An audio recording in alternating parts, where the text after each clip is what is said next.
अगर आप इसी तरह बने रहते हैं तो आप कुछ समय बाद देखेंगे कि उनके पास कोई चारा नहीं है।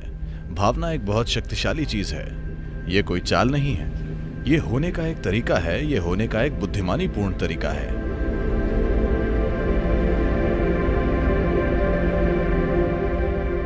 सतगुरु, क्या आप हमें सद्भावना बनाने और बोध को संभालने के बारे में कुछ बता सकते हैं? तो सद्भावना कैसे बनाई जाए?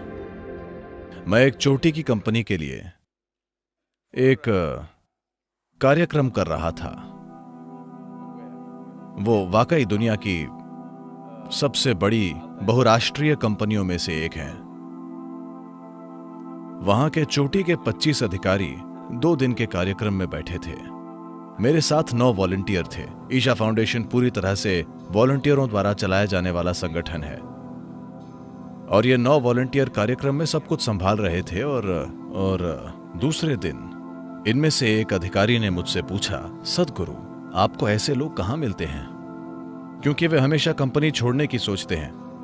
आपको ऐसे लोग कहां से मिलते हैं? मैंने कहा, मिलते नहीं हैं, आपको उन्हें तैयार करना पड़ता है। आप उन्हें कैसे तैयार करते हैं?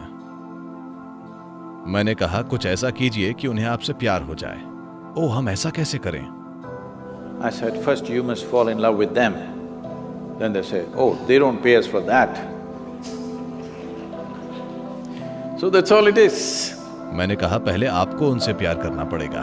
फिर वे बोले, ओ, उसके लिए हमें कंपनी पैसे नहीं देती। तो पूरी बात यही है। तो आप सद्भावना बना नहीं सकते, आपको सद्भावना बहानी होगी।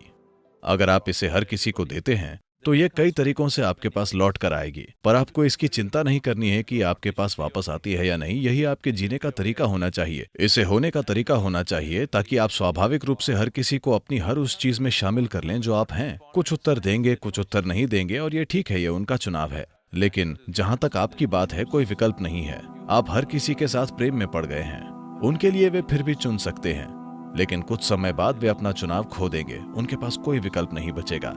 अगर आप इसी तरह बने रहते हैं तो आप कुछ समय बाद देखेंगे कि उनके पास कोई चारा नहीं है। शुरू में वे ऐसे बर्ताव करेंगे जैसे उनके पास विकल्प है, लेकिन थोड़े समय बाद उनके पास कोई विकल्प नहीं बचेगा।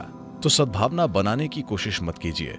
देखिए, जब मैं कहता हूं कि किसी चीज के साथ प्रेम में पड़ जाइए, तो मैं बस ये कह रहा हूं, जिसे आप प्रेम कहते हैं वो आपकी भावनाओं की एक खास सुखद स्थिति है।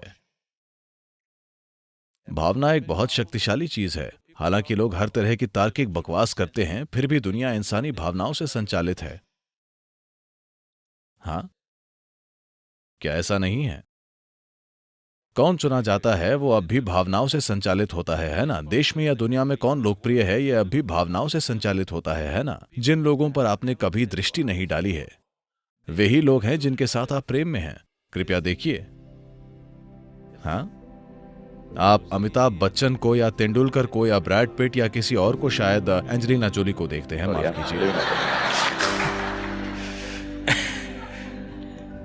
आप उन लोगों के साथ प्रेम में हैं जिनको आपने कभी नहीं देखा है, क्योंकि आपकी भावना की प्रकृति यही है।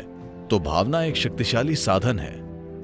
तो अगर आप अपनी भावनाओं में लगातार मिठास बनाए रख सकते हैं तो आप अपने आसपास की हर चीज के साथ प्रेम में होंगे। अगर आप ऐसे हैं तो लोगों के पास कोई चारा नहीं बचेगा। इसलिए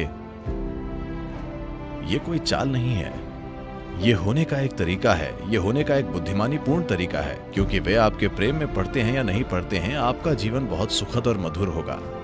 कोई आपसे प्रेम करता है या नहीं, उससे कोई फर्क नहीं पड़ता। बात सिर्फ ये है कि आप प्रेममय हैं और आपका जीवन बहुत सुखद बना देता है। So goodwill, there is no trick to build goodwill. तो सद्भावना बनाने के लिए कोई चाल नहीं होती, उसे चालाकी कहते हैं। कोई तरकीब नहीं है, आप बस ऐसे बन जाइए। जो उत्तर देते हैं वो उत्तर देंगे, जो नहीं देते वो नहीं देंगे। इसमें क्या समस्या है?